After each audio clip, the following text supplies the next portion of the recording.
Hello, everybody, and welcome to today's show and debate. Today, I am joined by my good friend, Seth Garrett. Seth, how you doing today?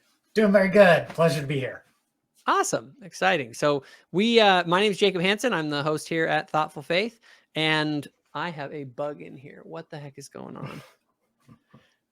Hold on. I might have to restart this here. I'm just going to add an edit note. Hold on one second, Seth.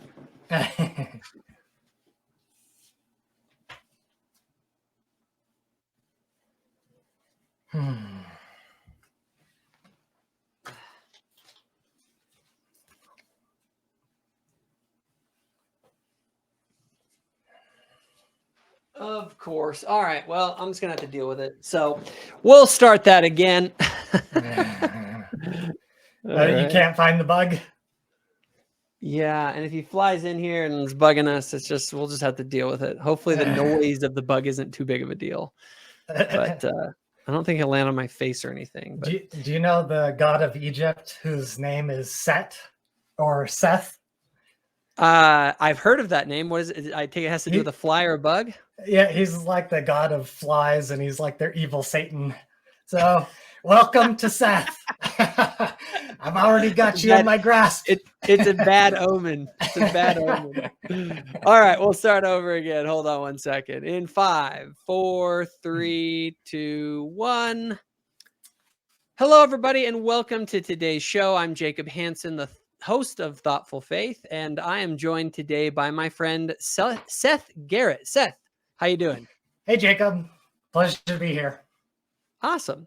Well, everybody, Seth and I have been kind of interlocutors online in my Facebook group, Thoughtful Saints, and we finally decided to put together a debate over a topic that we sometimes go back and forth on.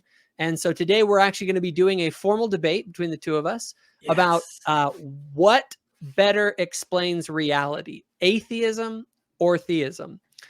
In this debate, we're going to, you guys will all witness, we will go after each other's arguments really hard. Hopefully we won't go after each other personally, because I don't think that's a good debate tactic.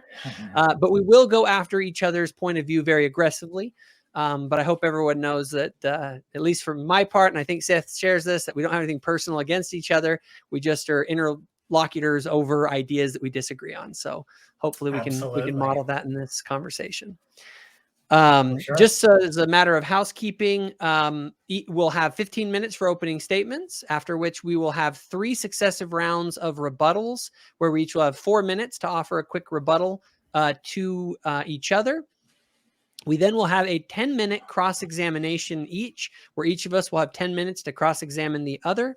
And then at last, we will have 8 minutes to wrap up with some closing statements.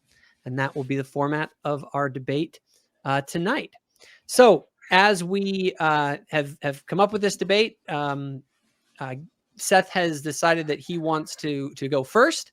So Seth, when you are ready, just let me know and we'll get started. Do you have anything you want to say before we get started here? I think I'm about ready to go. Okay. And just so everyone knows also, I just realized I forgot to introduce, Seth runs a YouTube channel called Transcendent Philosophy. He also has a blog where he blogs on topics related to philosophy and other issues. And so if anybody wants to find you online, where do you suggest they go, Seth? Yeah, that's a good question. If you search Transcendent Philosophy, you'll probably find either my Facebook or my YouTube or my blog. Transcendent Philosophy. Hopefully that'll get you in the right spot.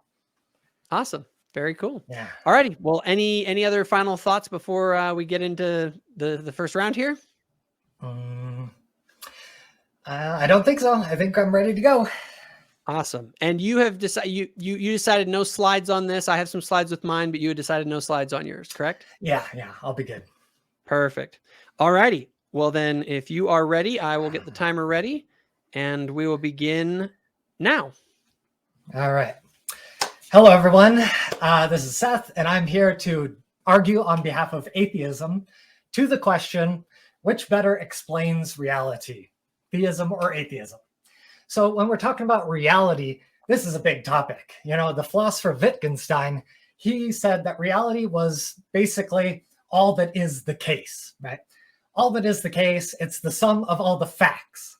And so we're dealing with a lot of stuff. But the real question is, how do we get to those facts? And that's a question of epistemology. And so when we're debating theism versus atheism, we've got God-based epistemologies and we've got godless epistemologies.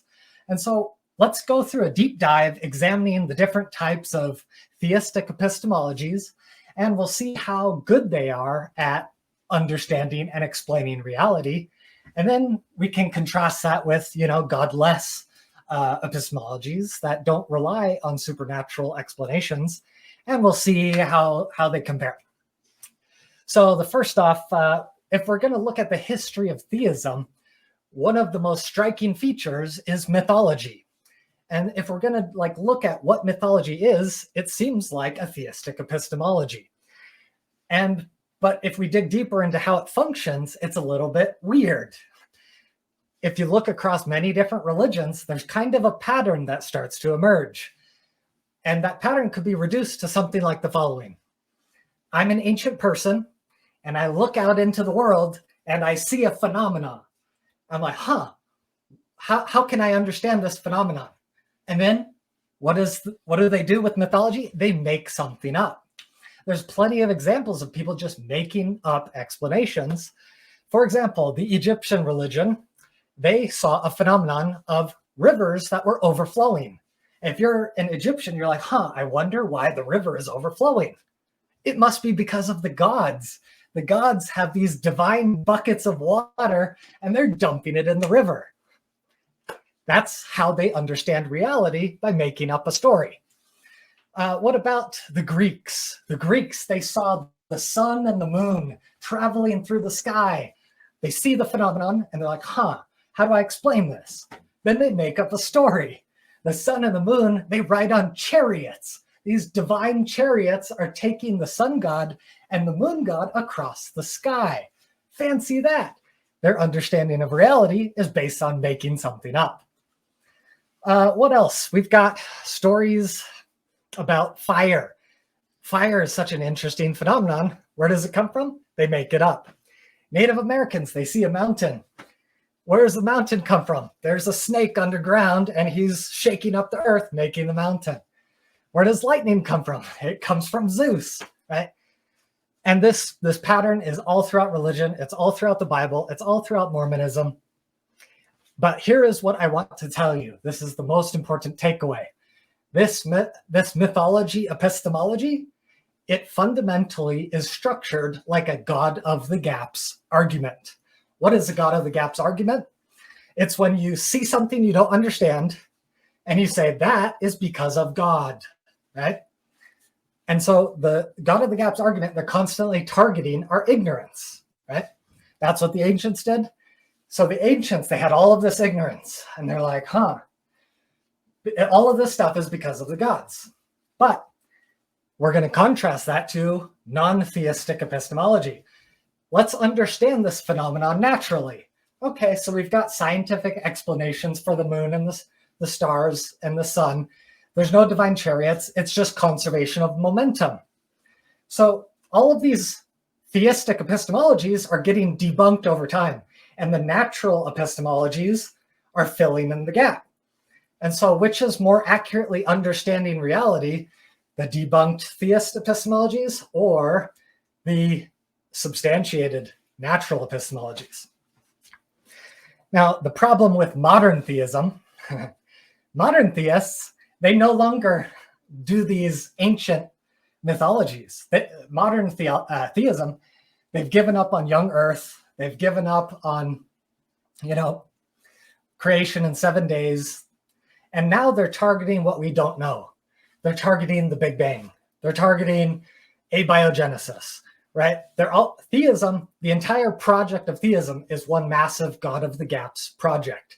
And so as our knowledge increases, there's less and less ignorance. And so the theists, they're constantly moving the goalpost towards that ignorance. And so the problem with this approach, the problem with this theistic epistemology, is the pattern is already proven. We already know where this leads. Every time you do God of the gaps, the natural explanations keep coming in.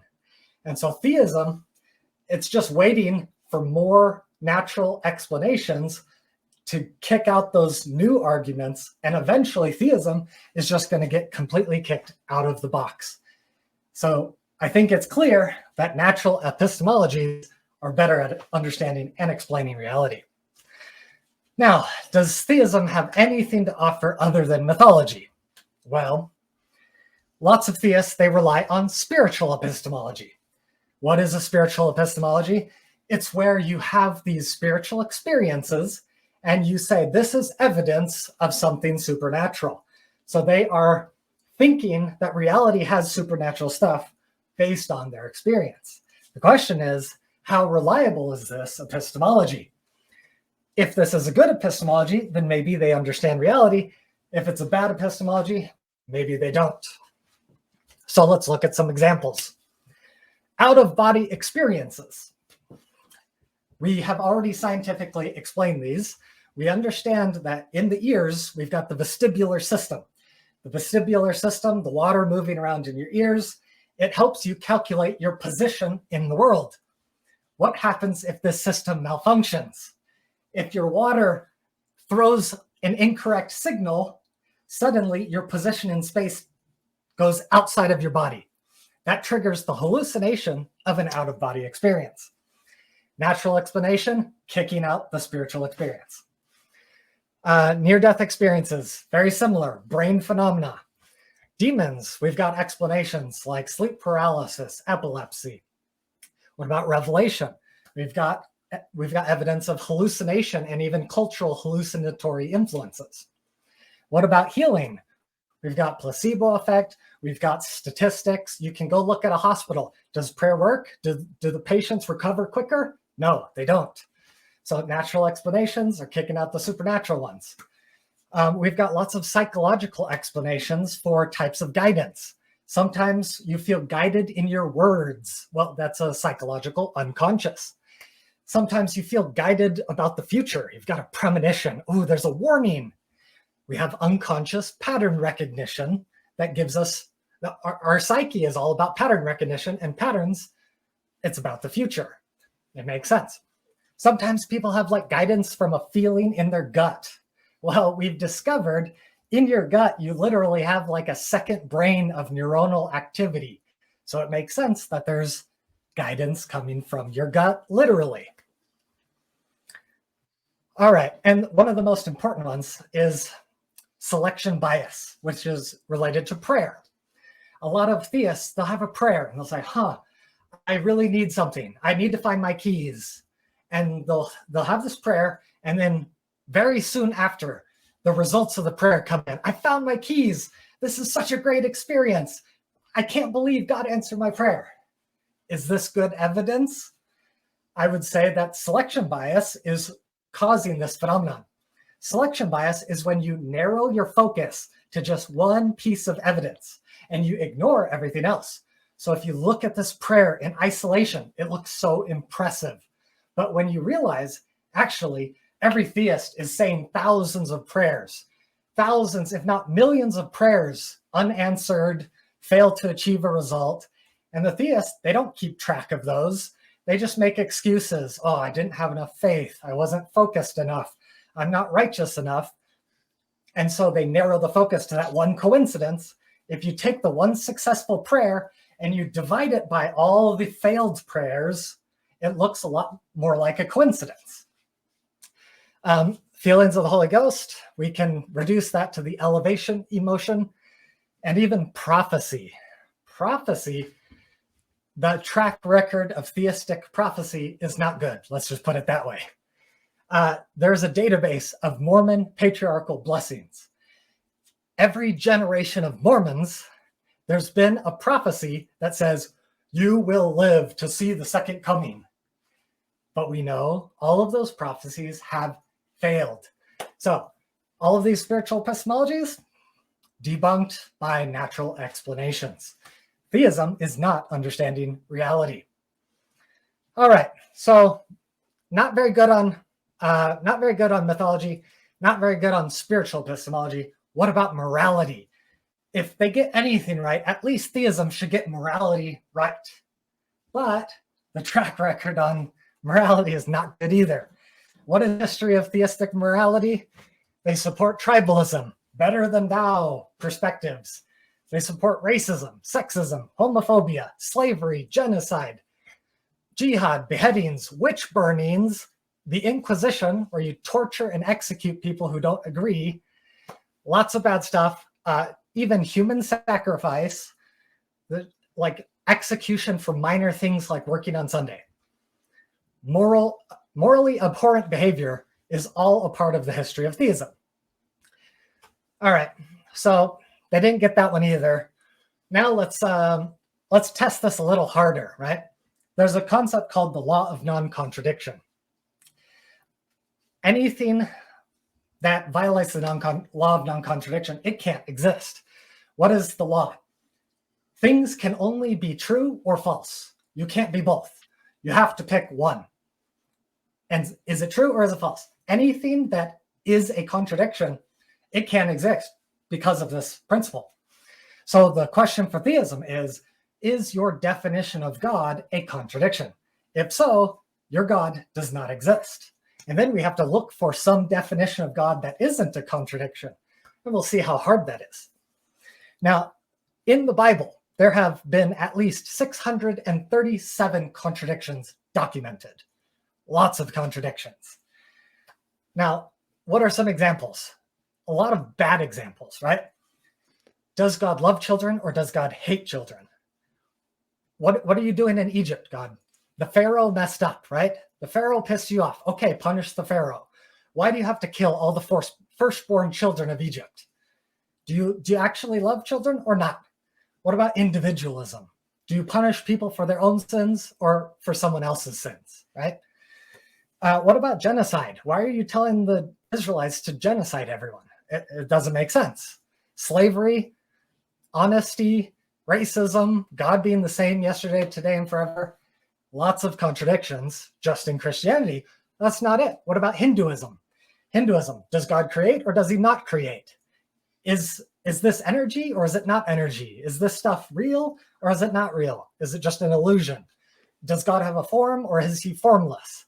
Lots of contradictions in Hinduism. Islam, is man made from clay or is he not made from clay? Is religion about force or is it not about force? Does Allah forgive or does Allah not forgive? Is wine good or is wine bad? Just contradictions all over the place. So the history of theism looks like it's pointing to gods that don't exist. And if gods don't exist, theism is not understanding reality. Now, if theism is getting so many things wrong, why is that? Well, there's been lots of science to investigate this, and it seems to reduce to better safe than sorry epistemology. What does that mean?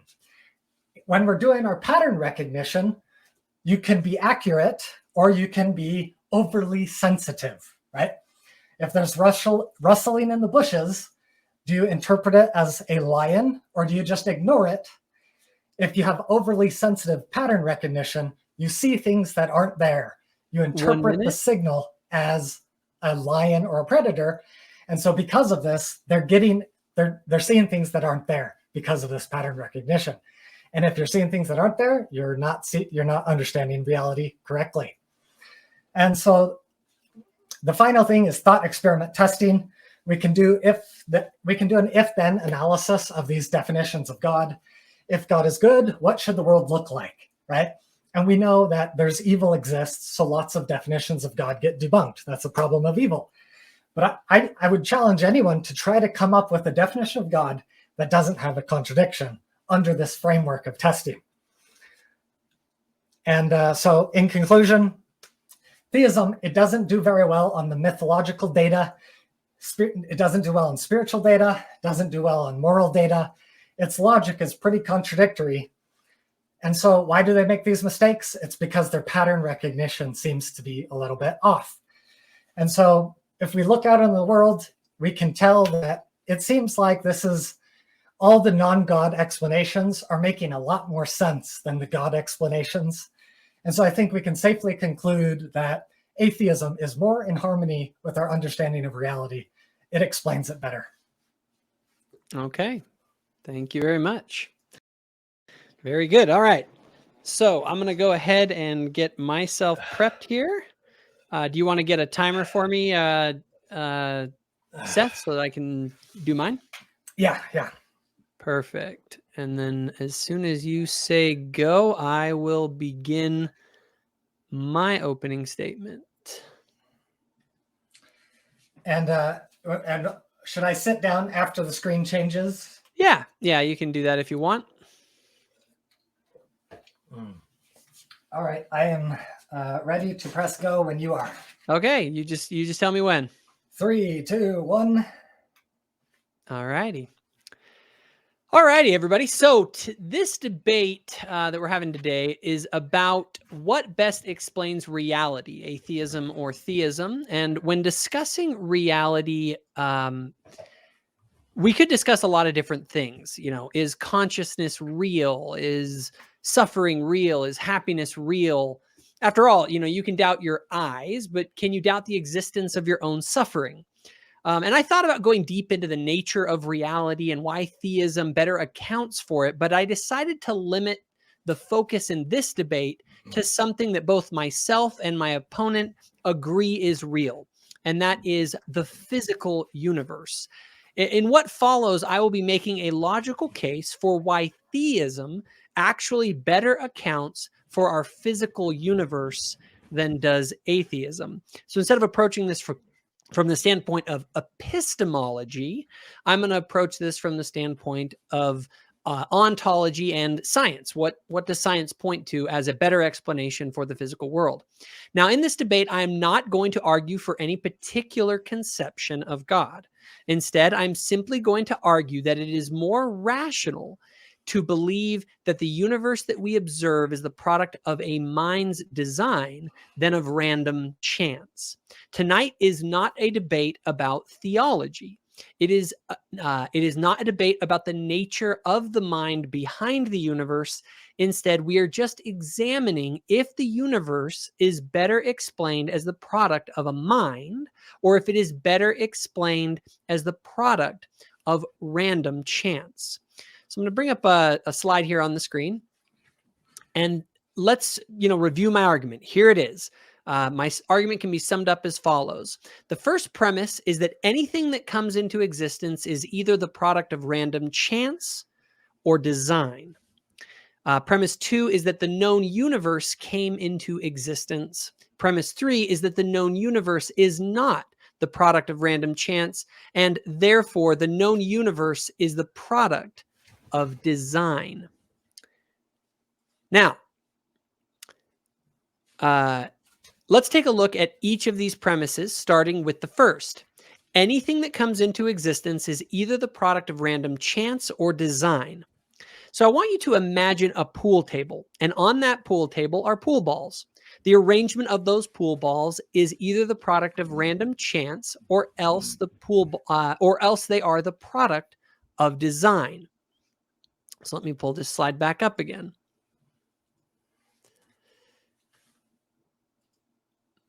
In looking at these pool balls, now, real quick, you can imagine looking at this group of pool balls in no particular order, and understandably, you would infer that they just happen to be this way by chance. However, on the other hand, one moment. On the other hand, if the pool balls had been laid out in just the right way as to spell I love you, you would rightfully infer the best explanation to be that a mind was involved in the arrangement of that pattern. What other possibility is there? The balls are either arranged by random chance or else they are arranged by design. So unless my opponent can show that there is some other way that things can arrange themselves that are not ultimately either design or random chance, then he will have to accept premise 1, that the only way he can refute premise 1 is to provide a third option that is neither design nor chance. So that's the only way that he's going to be able to defeat premise 1. However, I can hear my opponent and others right now saying, but what about evolution? Well, I don't think people who raise that objection have thought very hard about the problem. Evolution is a process within biology. It's like a biological machine that itself must have either been designed or arose by pure chance. Here is what I mean. Let me pull up the slide.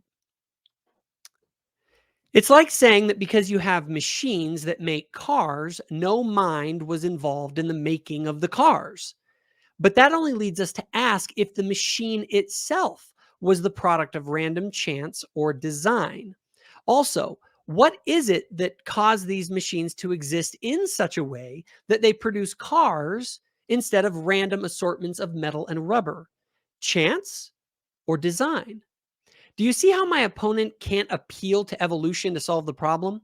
Are we to assume that biological processes are the product of random chance? No, they're not. Biology is not the product of chance, but of the laws of chemistry. And chemistry emerges from the laws of physics. But obviously, physics is the product of random chance, right? No. And that's the shocking discovery of what? Not religious superstition, but of science. In physics and engineering, there is a technical concept known as fine tuning. This is not some woo-woo religious term, but a technical designation given to a narrow set of outcomes that came from a large scale of possible outcomes. For instance, a key could have a large range of possible shapes. But the key to your house is finely tuned to a narrow set of shapes that can open the lock. So how does this apply to the universe? Well, let's look at an example. Let's say that there was a dial in a particular room that would allow for you to set the temperature of that room from anywhere from 0 to 10 trillion degrees. Now, let's say that you walked into that room and it happened to be set at 72 degrees. Now, maybe this happened by chance, but considering such a large amount of possibilities, the temperatures one might that someone might encounter, this perfectly comfortable temperature setting was most likely not randomly selected, but was probably chosen out of the trillions of possibilities. Now, I want you to imagine a room that has not only that dial, but a dial for oxygen levels, for radiation levels, for gravity levels, and for hundreds of others with massive ranges of possible settings on the dials. Yet when you walk into the room, you find out that all of these dials were set into a range that allowed for you to be there and to comfortably sit in a chair and watch a movie. This is precisely what we see in the laws of physics. They point to a universe that is immensely fine-tuned to allow for the development of life. Stephen Hawking even said, the remarkable fact is that the values of these numbers, meaning the constants of physics, seem to have been very finely adjusted to make possible the development of life. For instance, if the electric charge of the electron had been only slightly different, stars would have been unable to burn hydrogen and helium, or else they would not have exploded. Sir Fred Hoyle said, a common sense interpretation of the facts suggests that a super intellect has monkeyed with physics, as well as chemistry and biology, and that there are no blind forces worth speaking about in nature. Now, at this point, perhaps my opponent will want to move on to premise 3, which says that the universe did not arrive, or that the universe is the product of random chance. And he'll say, because he doesn't want to disagree with these great scientists about the fine-tuning of the universe, he basically will say that, the dials they just came about by random chance, that, we're just really, really lucky. But honestly, I don't have that much faith. However, more likely, he, along with others, will say, without any evidence, that there are nearly infinite universes out there, so that one of these universes just had to come with these finely tuned settings. And we just happen to be in one of those universes, the one that has these settings. This is the multiverse theory, and by definition, it's unscientific, since by definition, you can't detect things outside of our universe. The multiverse is a clear post hoc invention that people made up to avoid the obvious evidence for design in the physical universe. If evidence for design did not exist, the atheist would not have postulated multiple universes. Let me give an example of how silly this kind of argument is. Imagine that you were playing poker with a person and they got royal flushes on every hand during a 2-hour game. Now imagine that person saying, "I'm not cheating. Nothing strange is going on here. The game is not rigged. There are just nearly infinite universes out there, and we just happen to be in the one where I get all royal flushes on every hand." So, just so everyone knows, appealing to unlimited chances destroys any notion we have about probability because it makes anything that is possible actual. Want to get 100 royal flushes in a row? Just play an infinite number of hands in poker, and eventually it will happen. Don't have flying unicorns in this universe? Well, if there are infinite universes, you will have them in one of those universes. Do you see how creating infinite universes where every possible possibility exists creates all sorts of absurd conclusions? Can you not see how this attempt by atheists to postulate wild ideas without evidence to avoid the obvious implications of a fine-tuned universe? Again, if there is evidence for design, if the evidence for design did not exist, atheists would not have ever postulated multiple universes. Now, there is one last objection my opponent may try to make to the first premise. And he might say that the universe just happens to be this way because it could not be otherwise. But this is absurd. Is my opponent really saying that a life-prohibiting universe is impossible? It's like saying that he can't imagine the possibility of our planet being too close to the sun. It just had to be this way. There's no reason or evidence to suggest that the laws of the universe had to be the way that they are. And in fact, all of the best science points to the fact that the laws of the known universe emerged from a time in the distant past into a finely tuned order. So here's what I want you to do right now. I want you to look around. I want you to look at the stars tonight. I want you to look at yourself in the mirror. Look into the eyes of the ones that you love. I want you to think about music, about beauty, about the way the sunlight paints the sky each day. And then I want you to ask yourself, why is this all here? Why is any of it here?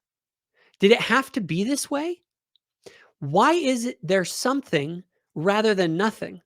And furthermore, why is the something that exists not random chaos, like a bunch of billiard balls randomly bouncing around, but the rich, multi-layered reality that we inhabit? If the universe were the product of random chance, is this what we should expect? It didn't have to be this way. Yet here it is, and here you are.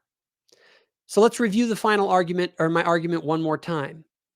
Premise one is that anything that comes into existence is either the product of random chance or design. The second premise is the known universe came into existence. And premise three is that the known universe is not the product of random chance. And therefore, the known universe is the product of design. This is not a God of the gaps argument. This is an inference to the best explanation based on what we do know, not based on what we don't. And just remember, my opponent tonight only has one option. He must argue that the universe and all aspects of reality, including the epistemology that he's talking about, are the product of random chance. 1 minute. The universe's intelligibility must come about by random chance. He must believe that the blind random roll of the dice is the reason that we're here. He must choose this option and argue for it, because if he does not, there only leaves one other alternative available. And that alternative is what all the evidence points to, that the universe that we inhabit is the product of design. And with that, I yield my time. All righty. So we will now move into the 4-minute rebuttal rounds. And so, Seth, you'll have the first 4 minutes. Let me know when you're ready for me to begin the timer. Yeah, I think I'm ready. Okay, time begins now. Okay.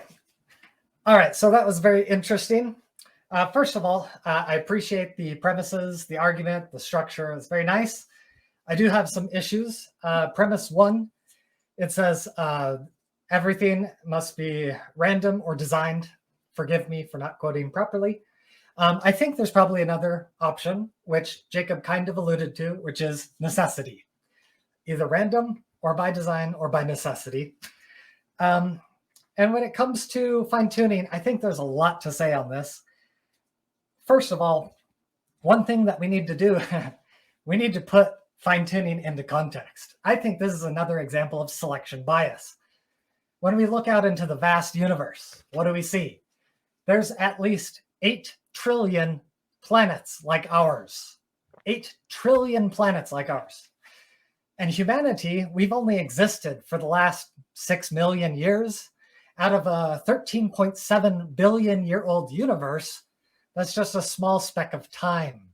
And so when you combine the fact that we're just 1 in 8 trillion, and we're just, 1 in 2,000 slices of time, that puts us into a probability space of humanity is just 1 out of 18 quadrillion slices of space-time, right? If you were to say, if there's a poker hand, right, you draw a royal flush, and it's like, I don't know, it's a 1 out of 2,000 chance of getting a royal flush or whatever. You wouldn't think that is intelligently designed. That was just luck. 1 out of 2,000, that's just luck. Humanity is 1 out of 18 quadrillion slices of space-time. This universe does not look like it's finely tuned for us. If you were to guess what it's finely tuned for, you might guess something like black holes, galaxies, but not us. Look at Mars. It's like a death zone for any type of life. All of the planets we find are just void of anything that could be beneficial to life. It doesn't make sense to say that it's finely tuned for us. And I do have things to say on the multiverse aspect. According to Sean Carroll, the math for the multiverse is parsimonious. It's not this ad hoc making up stuff. It's building a mathematical model, just like the foundational logic of math. Math logic gives rise to an infinite number of integers. Multiverse logic gives rise to an infinite number of multiverses. It's a conclusion of the logic. It's not being forced onto reality. And the other thing is there is empirical evidence for the multiverse because multiverse is based on inflation. If inflation is eternal, then there are going to be multiverses, infinite multiverses. And the scientists, they have been trying to investigate whether or not there's evidence of inflation, and they've come back and found, yes, there is. So there are empirical clues. This is not some baseless hypothesis. But the final thing is we know where fine-tuning comes from. We have evolution. Evolution is a series of processes, and those processes finely tune things, right? And the principles of evolution, they fine-tune everything. They fine-tune culture. They fine-tune language. They fine-tune biology. Why can't they also fine-tune chemical evolution for abiogenesis? Why can't evolutionary principles fine-tune physics itself? And maybe there are. Time. Oh, go ahead. You can finish your thought. Yeah, maybe at base reality, there's an evolutionary process where the fine-tuning occurs at the level of the laws of physics as well. Okay, and that's your time. If you want to get my time ready to go, I will bring myself up here.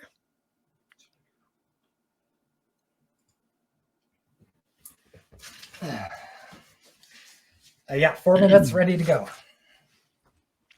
Okay. All right. So, real quick, Seth has talked about that, if you get a royal flush, that's, it's improbable event, but improbable events happen, all the time. I don't think Seth is fully aware of how improbable we're talking here. At some point, things get so improbable that you think something is going on. It's not like somebody got a royal flush once. It's as if somebody got a royal flush 100 times in a row. The fine tuning of the universe is so fine, so perfect, tuned.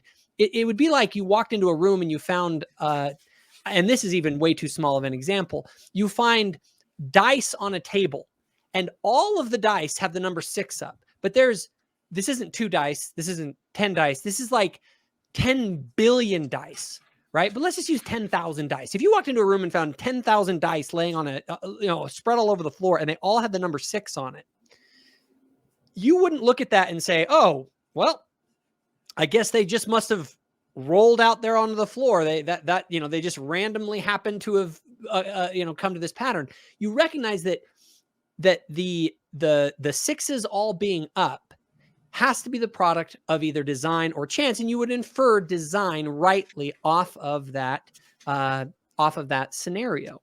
So when you're looking at the universe, you find it extremely finely tuned to that degree, and they're so finely tuned that if you were to have not even flipped one of the dice to another number, if you had just moved one of those dice just slightly into another position on the floor, the universe would have ceased to exist as we know it. And not only as we know it, but like in ways where stars wouldn't have formed, large-scale chemical reactions would never have happened. You wouldn't have had something where life could have even emerged. And so the question is why do we have all of this? Why did it come out that way? And for Seth to say that it couldn't be otherwise, well, you're implying that the universe can't be otherwise. And this is what's known as the anthropic principle. Okay. So, I'll talk a little bit about this. It's to say that our universe couldn't have been any other way, because if it were different, we wouldn't be here to observe it. But that's silly. It's the fact that we are here observing it that makes the whole thing so mysterious. And here's what I mean. Imagine a person is standing in front of a firing squad of 50 Navy SEALs, and when they all fire, they all miss. The lucky person, is standing there, and they say, well, I'm still here, so no further explanation is necessary because I'm here to observe that they all missed, it couldn't have been otherwise. Do you see how silly this is? Even Richard Dawkins rejects this sort of reasoning that, oh, the universe just had to be this way. There's nothing in there that suggests that the universe has to be this way. And in fact, all of the science points to the fact that the universe didn't have to be this way. It emerged from a point in the past, and it emerged in such a way that the constants and quantities of the universe created the laws upon which all of this evolution that he's talking about must run. So if he says that evolution is the product of the fine tuning, he's pointing to the machine that makes the car without recognizing that, well, where did that machine come from? Evolution is predicated on things like biological evolution is predicated on chemistry, and chemistry is predicated on physics, and physics emerges as a consequence of these constants and quantities, which emerged at a finite time in the past. So what emerges is a picture of, yes, things within the universe that build things, but those things themselves require an explanation. And you have to say they either came about by chance or by design. All right. So I want to highlight what I said in the beginning, that all theistic arguments, or the vast majority, they seem to look like God of the Gaps arguments. And these arguments you're hearing today are no different. When fine-tuning, this is exactly the location of modern ignorance. Modern theists, they're no longer talking about the stuff we've already discovered. They're using what we don't know to provide evidence for God. But we know where this trajectory goes. Religion, theism, it has a track record of not doing so well on God of the Gaps arguments. Now, I want to re-emphasize this evolutionary principle because I feel like a lot of theists get this wrong. The mutations are random, but the selection is not random. The process of selecting over time, that's what creates the illusion of design, because all of these random mutations are being molded into something specific for the environment. Now, Brian Greene, the physicist, Brian Greene, he hypothesized something about like a black hole evolution, where maybe these black holes are giving birth to new universes. And if the laws of physics are such that black holes can't form, then that generation, then that lineage of black holes, they die. And so only lineages of universes that have laws of physics compatible with black holes are able to reproduce. And that would go back to saying maybe our universe is finely tuned for something like black holes, but this is not a theological fine-tuning. This is natural fine-tuning. We have evidence of natural fine-tuning all over the place. We have no evidence for deities performing fine-tuning. I also would like to talk a little bit about Isaiah. Something in Isaiah I find really interesting is that he basically says that God, the purpose of creating earth was so that earth would be inhabited, right? So the Bible, it's making a claim about God. God creates planets to have them be inhabited. Well, if that was the intention of the creation of planets, we should see Mars being inhabited. We should see Venus being inhabited. But we look out and all of these planets, they're all void of life. The hypothesis that God is creating all this stuff to be inhabited is objectively false. Alrighty, so is this God of the gaps logic that I'm using? It's not. I'm actually going to what we do know about causation, and we know that minds can cause things to happen. Okay, so how do we know if a mind has caused something to happen? Well, we look for things that are incredibly improbable. For instance, the house that I'm living in, I know that it's been designed because the improbability is ridiculously high that this stuff emerged by chance because of the order that it takes. Order does not emerge from random processes, and those are the only two options. Evolution is not a third option. So we're not inferring to what we don't know. What we're doing is we're looking at the evidence, and what we find at the base of all of these things in physics, when we drill down into causation, is that we find that our universe emerged in a finely tuned order, and there needs to be an explanation for that fine tuning. And it isn't an inference to, oh, we don't know, therefore God did it. No, it's that we do know that the universe is fine tuned. And the best explanation of that, based on what we do know from our uniform and repeated experience, is that finely tuned things like keys and houses and other things that are out there are the product of design. Okay.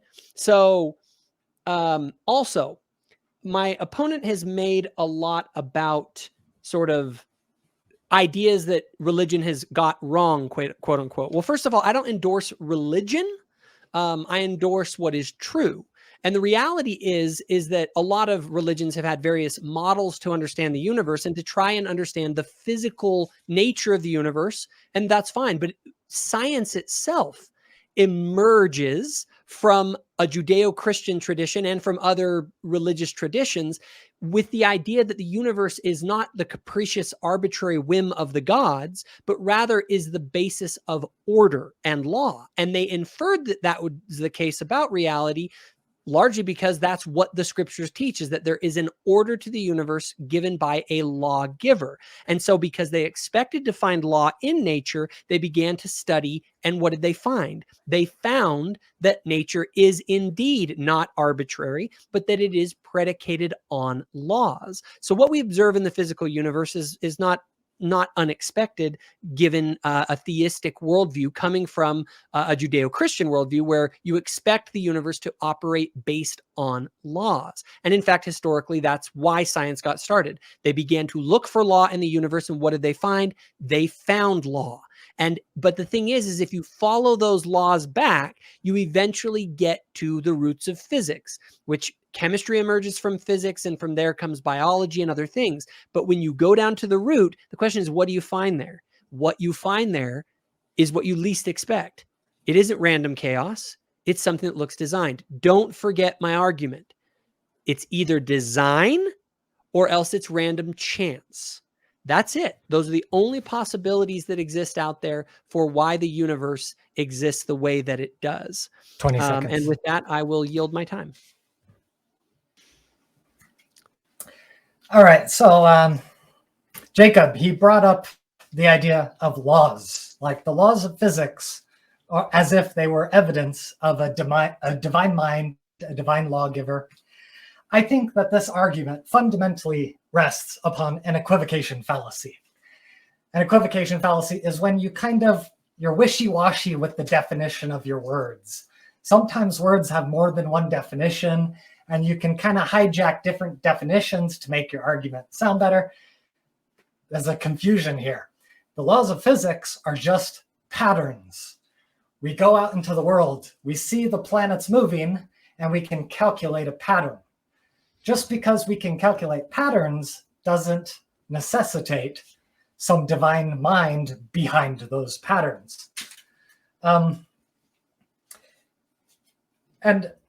back to the argument about necessity versus randomness. I don't find the disagreement with necessity very persuasive, but I don't exactly go that direction with my perspective of reality. But just an example to kind of make you think about this necessity thing. If you had a deck of playing cards and you're playing poker with it or whatever, if every single card in that deck was the same card, every time you draw a card, by necessity, you're getting the same thing. It's possible that the way reality is, things just necessarily occur. This is back to the gaps. This is our ignorance. Hopefully we'll come to understand this better, but it's at no point is this good evidence for God when the evidence against God is already stacked against him or her for that matter. And the whole idea of randomness, yes, maybe the universe does come from random processes, but random processes can be conjoined with selection. And so when random processes are conjoined with selection, that's when we get interesting illusions of fine-tuning. And I have yet to see or hear any arguments against why selection can't help provide this illusion of fine-tuning.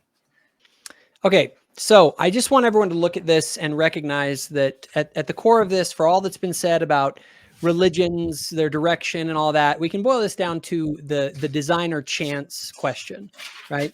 Either those are the only two options, okay? Even Seth has to admit that if evolution happens, it has to emerge because of random processes. He has to make the argument that all of this is because of random chance, okay? There's no other alternative. Evolution does not explain itself, right? The principle of selection even only happens within certain physical parameters that exist. So to say that evolution explains all this is just to wave the magical wand of what I call evolution of the gaps. If you don't know something, evolution did it. Okay. Now, religions, it's true, historically have had models to try and understand reality, and certain descriptions were given by people doing the best that they could to understand it. Well, what's interesting is that it was science that emerged from a religious context, and that then created a new way of describing physical reality. But are we to assume that physical reality, the reductionist materialist view of the world, is the only valid way of looking at reality? Does that constitute the whole of reality? It doesn't. And again, just to go back to the argument, real quick, science though is a model for and an explanation to causation within the physical universe. And we do find that all of this is governed by physical laws. But that only asks the question, why do we have physical laws instead of physical randomness? Why does the pool table, why doesn't it look like this? This is the way the universe should be. it shouldn't look something like this. It shouldn't be organized and orderly, yet that is what it is. Now, Seth may say, oh, well, if it was God, he would, it'd be a lot nicer. It'd be a lot better. But that is assumptions that Seth is making about the nature of God. Okay. That's a separate from this discussion entirely. It's a distraction. The question is, why is it organized at all? Why is it not total chaos? And for him to say that, oh, well, and we're not talking about like something, this is actually more probable. The I love you example with pool balls happening randomly, that's way more probable than that the universe was as finely tuned as it is. So when you find something like this on a pool table, you infer based on what you do know, not a God of the gaps argument, that this didn't happen by random chance. Yet Seth sees something that's far more complex than this, and he goes, well, it must be random chance. But that isn't because of the evidence or because of good logic. It's because of Seth and the other atheists out there. It's because of their bias, okay? So what's really happening is that there is a gap, and he's filling it with an atheism of the gap, where we're looking at making an inference based on what we do know about what creates fine-tuning in the universe, and that's mind. And we're saying that the best explanation for the nature of the universe that we inhabit is that a mind is behind that organized order, because order does not emerge from pure chaos. Order emerges from a mind that puts it there. Let me see if there's anything else. The remainder of my time, I believe that's it. I believe I'll leave it at that. Very good. All righty.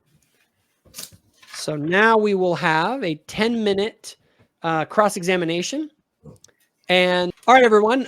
Seth has requested that we also make a quick alteration where I'll be the first actually to cross-examine, and then he will be the second to cross-examine. So we are switching up the order a little bit in this round. So with that, I will begin my time and begin the questioning.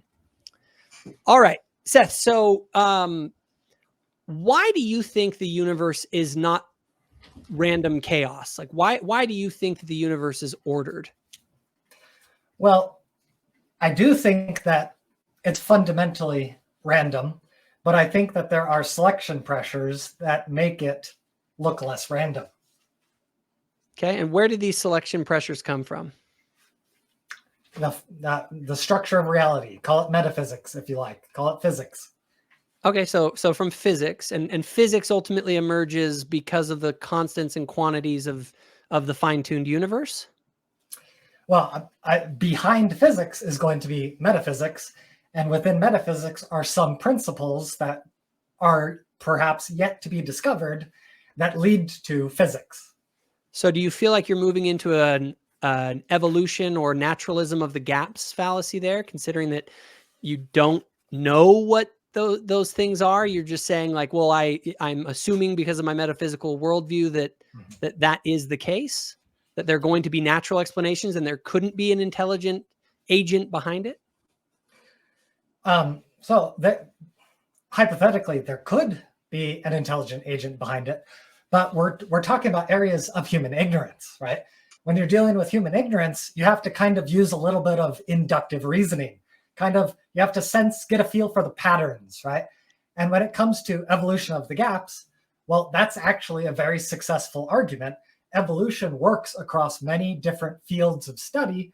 And so inductively, we can see a pattern where the evolutionary argument is constantly being substantiated across many domains. And so we can conclude from this pattern that if it works everywhere else, why wouldn't it work here at the level of metaphysics as well?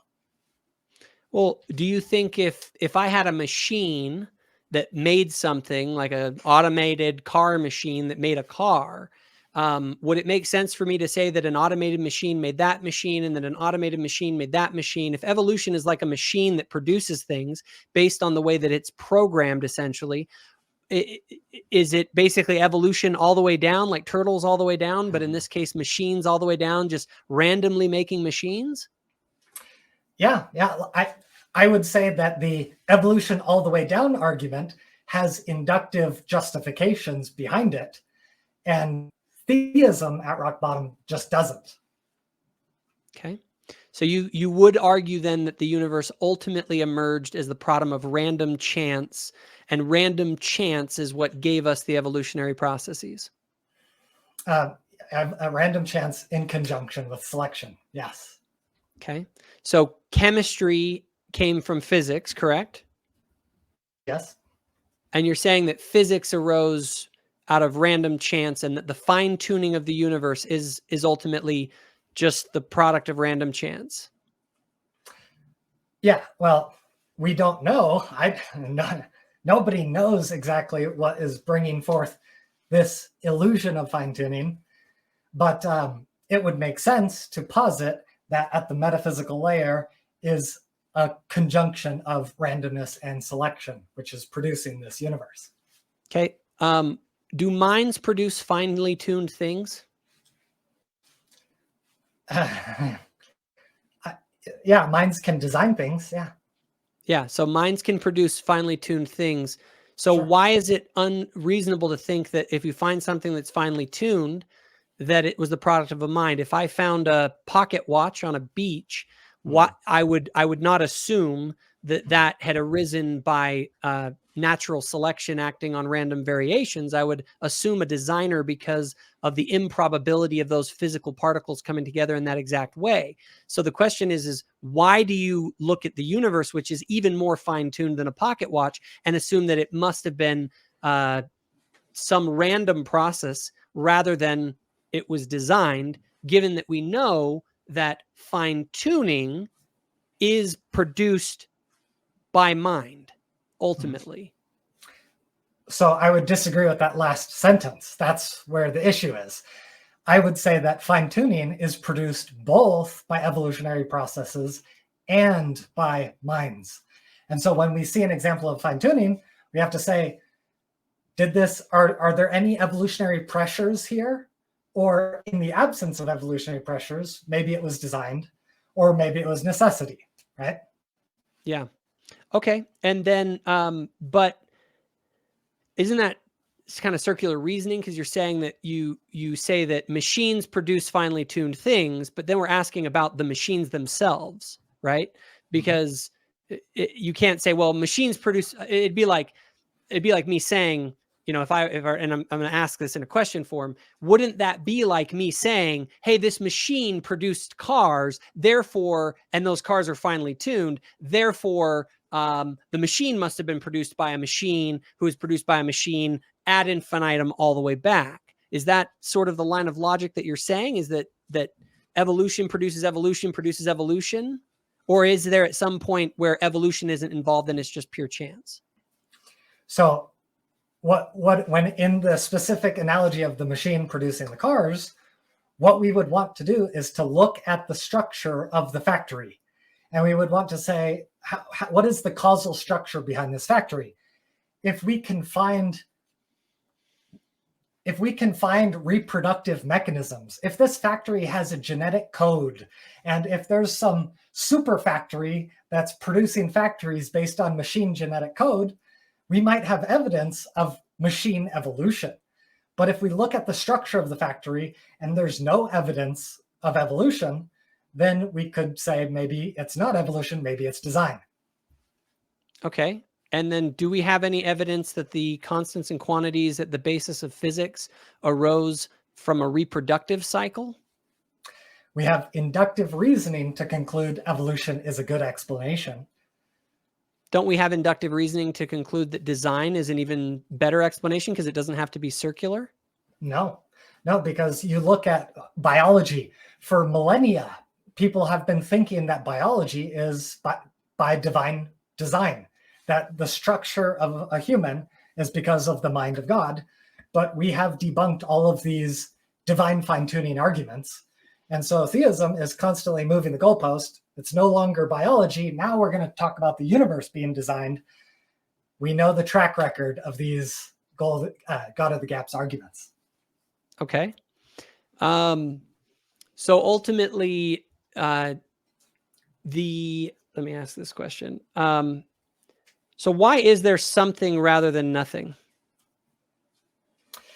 Yeah, those are the mysteries of human ignorance, right?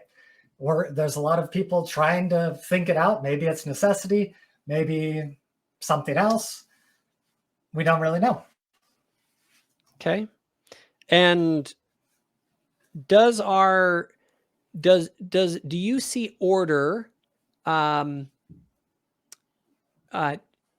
you say that the machines produce. I'm sorry. I'm just trying to pull up this timer here. Just want to make sure we're on time.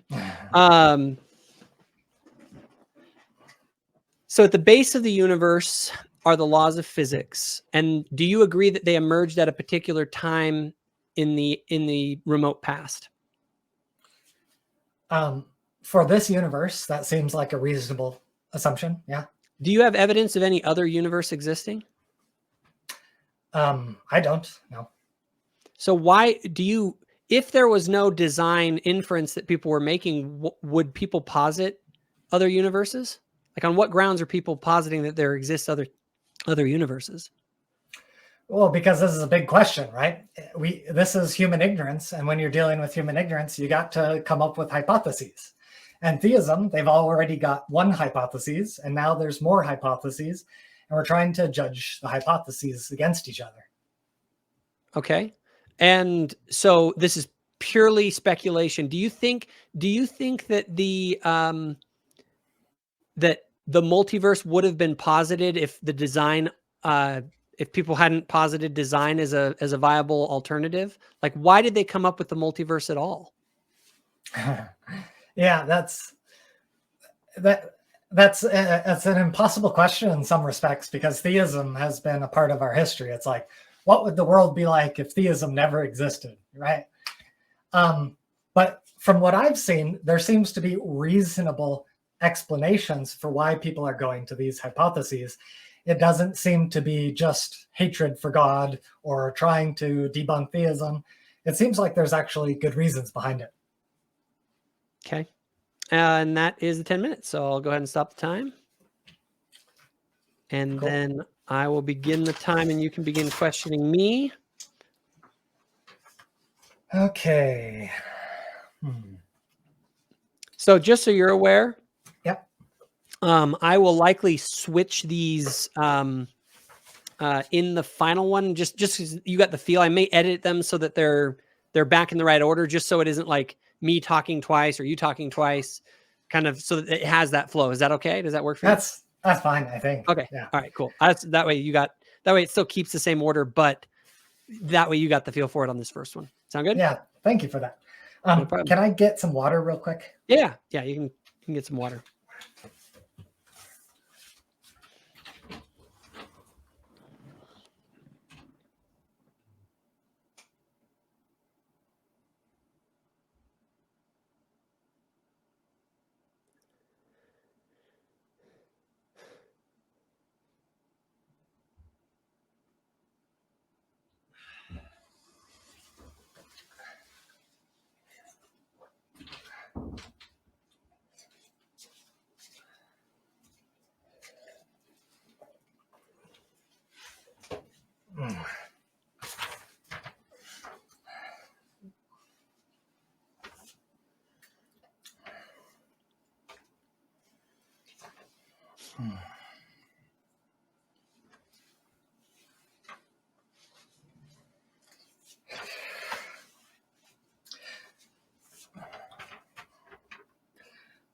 So I can ask you questions about your arguments and my arguments, right?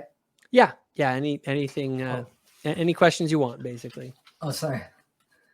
Sorry, I missed the last 10 seconds. What'd you say? I said, yeah, basically you can ask pretty much whatever you want. All right. And if I do ask you any questions, kind of the thing is that generally it is trying to, like, clarifying questions. I can ask you those to help make sure that I understand, like, what you mean by things and stuff like that. So, alrighty. If you're ready, I'll start the timer. All right, I'm ready. Okay. All right. All right, Jacob, let's see. So first of all, do you grant that necessity is a as a possibility into your premises? Yes, I do. Okay. And do you accept that randomness can be conjoined with selection to produce the illusion of fine-tuning? I don't grant that. I don't see any reason to believe that randomness can produce the necessary order that would produce a machine, which is essentially what I view evolution as. It's a type of machine that exists within the physical order. And so the question is, it sort of begs the question of, well, what created the order itself that allows for this machine to exist? Mm-hmm. So just to try to dig a little deeper onto that, if there was an example of bacteria, and the bacteria were mutating, and the bacteria are in a desert, one of the mutations requires more water, one of the mutations does nothing, one of the mutations requires less water.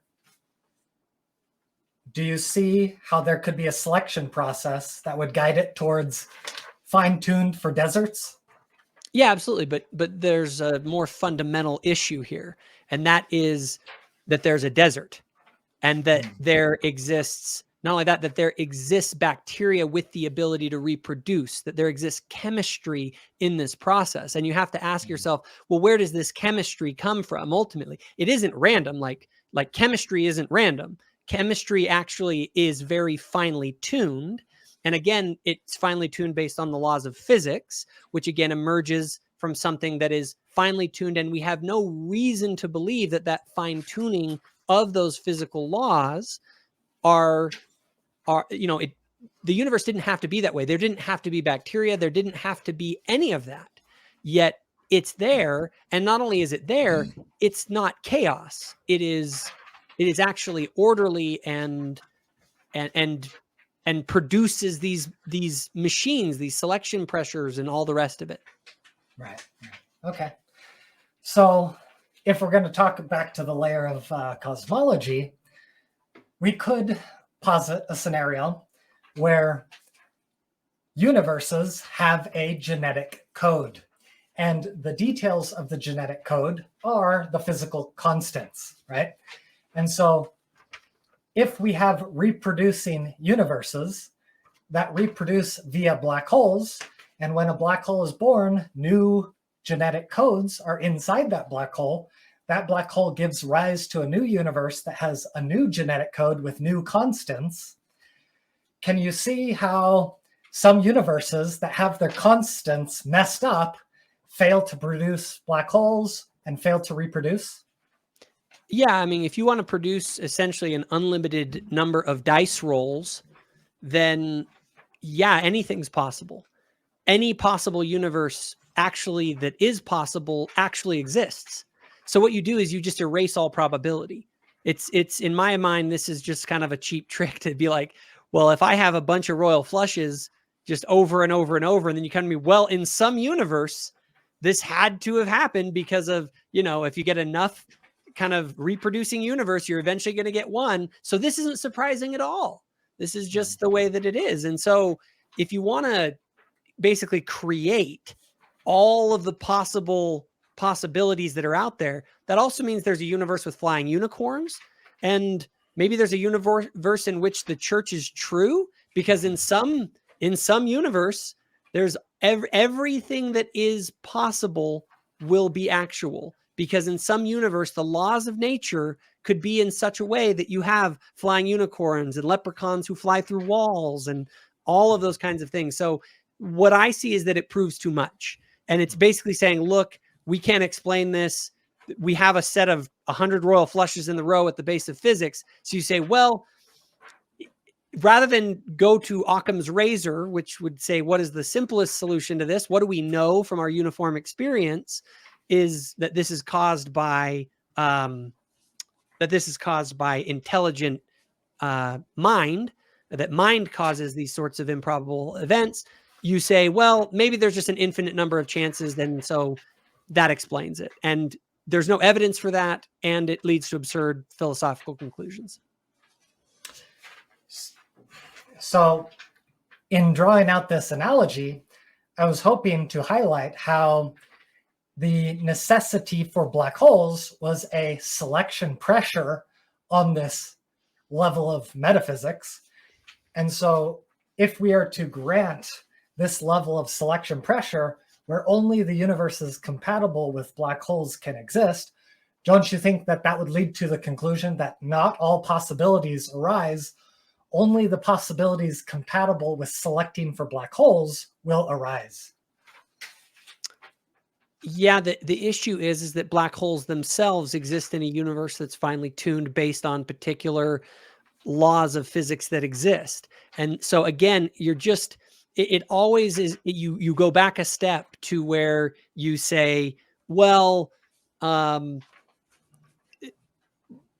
you're basically just pushing the evolutionary thing back over and over and over with the assumption that it just has to continue with forever. But the problem is that you don't have to have the black holes. You don't have to have any of this stuff. None of this has to exist. And the thing is that it does exist. And the only thing that we know that actually exists according to science exists based on a finely tuned order. And so when you start going outside of that, you're just walking into a realm of pure speculation rather than an inference to the best explanation based on what we actually know. And that is that finely tuned things are produced by minds, and I'm not assuming that evolution itself, that the machines that produce finely tuned things are themselves producing themselves, that they ultimately came about by random processes, where you seem to make the assumption that evolution at its root just came about by random processes without any evidence for how that happened. All right. So to the point about this evolution within the context of metaphysics, would you grant that you don't really know either way if evolution is impossible at that level? I think the best inference is that machines don't produce machines all the way back. At some point, you have to point to something random causing it. And so ultimately, as I said in my first premise, it's either ultimately, it was caused by design or by chance. And when I see a robot making cars, you're right, there wasn't a mind actually making the car, but I know that at bottom, that robot didn't come about by chance. That robot came about by design. And so you're inferring that robots' evolution came about by pure chance, whereas I'm saying that the better inference based on what we know is that these sorts of things come about based on fine tuning, which is the product of mind. So you mentioned Occam's razor. Why do you think that a divine mind that has almost all knowledge, almost all power, that can do all these things, why would you view that as a simple ontological conclusion as opposed to a natural bottoms-up evolution? Because the universe is indeed finely tuned. So, and because that is the simplest explanation for fine tuning. For example, if I had someone who was, if I was watching security footage of someone breaking into a safe and they walked up to the safe and they just put in the code and it was like a 15-digit code and they just put it in one time, I would have to conclude that this was an inside job. Somebody gave him that code. It's a much more wild explanation, a less simple explanation to say that the reason that code came about in the exact way was just by random chance, right?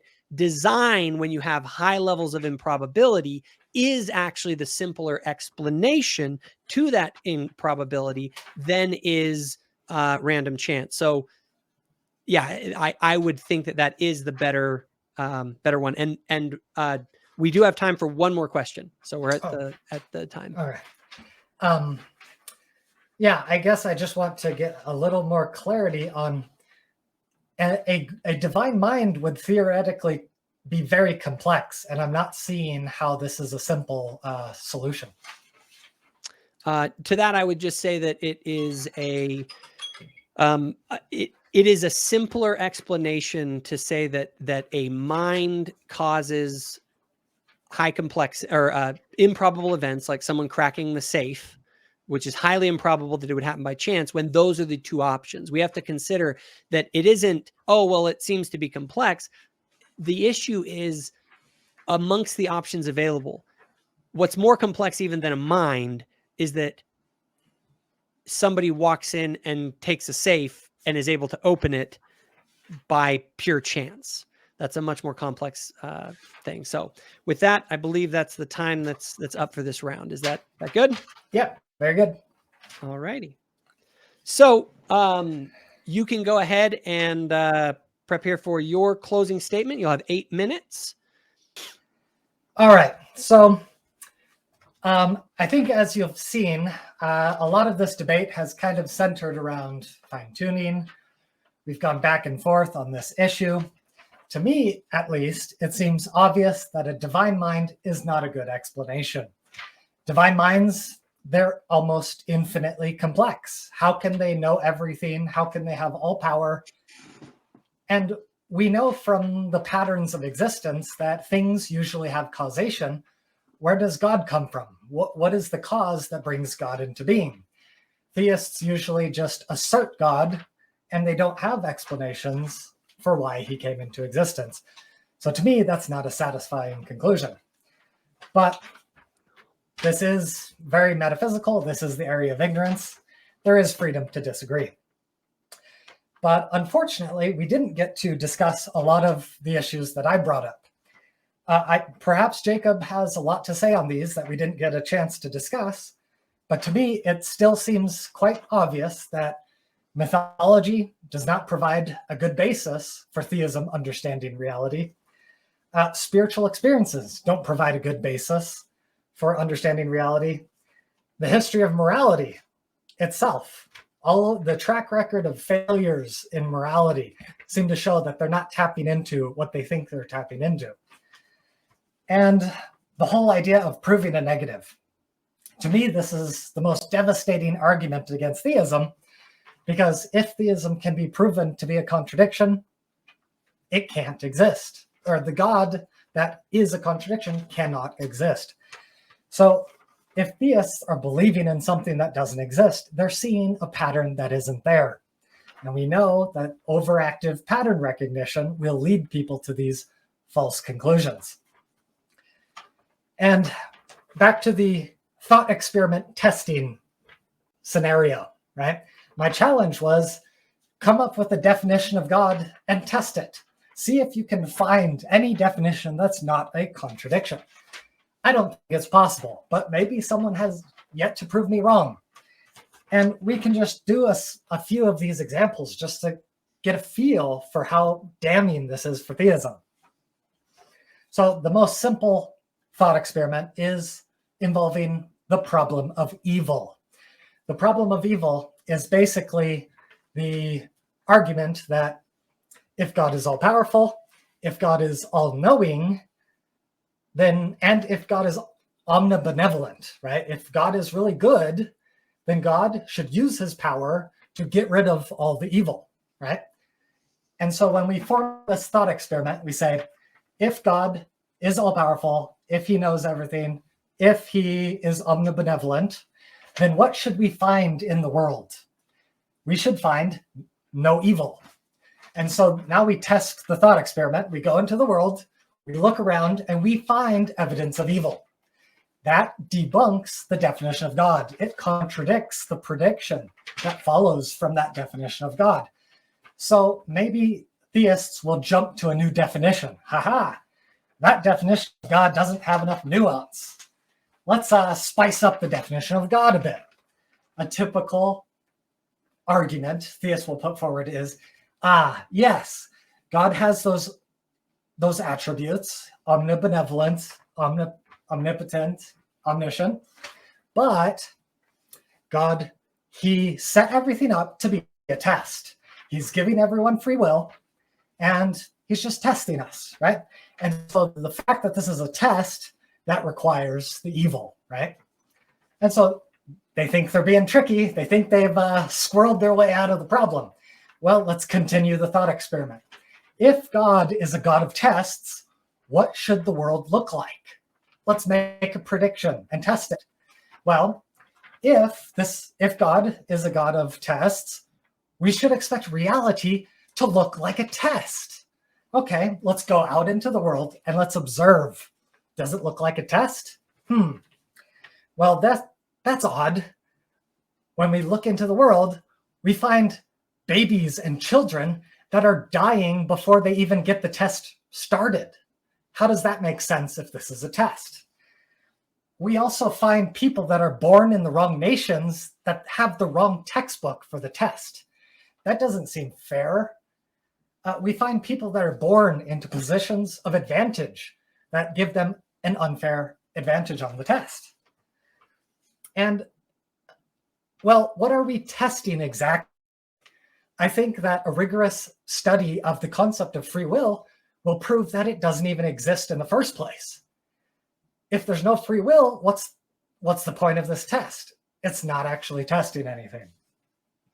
And if this is actually a test, we should expect that everyone is kind of going through the same problems, right? Like in a multiple choice, everyone's got the same quiz. Well, does everyone have the same tests in this life? Some people have unique disabilities. Some people have learning disabilities. Some people are born with unfortunate circumstances that give them trauma and warp their perspective of the world. And what are we testing? Are we like testing heroism? Is there a universal test of heroism? Does everyone go through a stage in their life where, haha, I passed the heroism test, on to the next problem. Now we've got the charity test. Dun, dun, dun. Is everyone going through the same test, or does everyone have random experiences? I think that if we have an unbiased look at the world, we'll find that everything kind of looks random. People have random experiences, they have random diseases. We look into the universe, all the different planets seem random. They're not fine-tuned for anything except being a void of nothing. And so my challenge to theists would be come up with a definition of God, make some predictions, and go test it. See if your God can stand the rigor of testation. And so in conclusion, I think it's pretty obvious that if we look at the epistemology of theism from any different angle, it's got a bad track record. It's constantly getting debunked. It's constantly getting things wrong. And when we look at non-God epistemologies, when we're looking at science, when we're coming up with natural explanations, there's just a track record of continual progress, continual marching into the unknown, continual discovery. And I think we have no reason to think anything is going to change about those trajectories. And therefore, I would conclude that atheism explains reality better than theism. Okay, thank you very much. And now I will go ahead and begin mine. If you want to get the timer ready. Yeah, I'm ready when you are. All righty, and all right, let's go. All righty, everybody. So my opponent tonight has talked a little bit about sort of this idea that there's this onward march of progress in science, and that science seems to answer all of these questions. And the reality is that science does indeed answer questions about the physical universe beautifully. And it actually does it because science emerged from a religious tradition that was expecting to find law in nature. And that's exactly what we did find. So what we didn't find in nature was random chaos. What we found in nature was law. There are laws that govern the physical world. But is the physical world all that there is? No. There's, even my opponent admits, there's a metaphysical reality. And that metaphysical reality is also governed by law. So religion doesn't just deal with the physical aspect of our reality, it also deals with the metaphysical aspect of our reality. And in fact, I think you can make the case, and I would make the case, and I have in my videos in the past, made the case that religion, and specifically the Judeo-Christian tradition, has led to immense moral progress. It's the reason that we have science, and ultimately is a deeper, more fundamental fount of knowledge than is reductive materialist atheism, which merely, it's like having one, it is valid, but it's like you have one eye closed. You're just looking at the physical. But that's the crazy thing. I actually, in this debate, I went onto the home turf of the atheist. into not talking about metaphysics, not talking about morality, not talking about any of that. I'm talking about the physical universe. And if even the physical universe is best explained by an appeal to a mind, or whether it is best explained as an appeal to random chance. And I made the argument. And my opponent tonight, unfortunately, has failed. He has failed because he has not refuted this argument. He has not refuted premise one. Anything that comes into existence is either the product of random chance or design. He tried to make an appeal to evolution, but ultimately my opponent has to admit, along with everyone, that evolution is not, it exists within a reality, and that reality must either be the product of random chance or of design. And as I have demonstrated tonight, the best explanation for the physical reality within which evolutionary processes exist is not the product of random chance, but of a finely tuned universe that is best explained in reference to a designer. So, premise one holds. He did not provide a third option to refute this premise. Okay? So, premise one is true. The known universe came into existence. I don't even think that my opponent disputes that. I don't think Seth disputed the fact that our universe did emerge. He thinks it might have emerged from some sort of a multiverse generator or something like that, but it did come into existence. And then the known universe is not the product of random chance is my third premise. Okay. So my opponent has claimed that, well, evolution and evolutionary processes are what have basically produced the universe that we currently know. But again, it's this circular argument that says evolution produced evolution. You ultimately have to justify the machine that is doing the production. He is essentially saying, look, here's a machine that made cars. A machine must have made that machine. But that is contrary to the scientific evidence of the fine-tuning of the universe. What you find in the universe is that it is finely tuned according to the constants and quantities of the universe. That is the reason that we have physics, and the reason from those finely tuned parameters of physics, that is where chemistry emerges and biology emerges from that. So at some point, he has to either appeal to random chance or to design. And I think my opponent alluded to, though he didn't want to the idea, well, at some point at root, it must have been random chance. But this is just a biased presupposition that he brings to the table. It isn't actually grappling with what we do know about physical reality. So don't get distracted by sort of the arguments of, like, for instance, the argument from evil or that kind of stuff against why. Those are theological questions. This debate is not about the nature of God.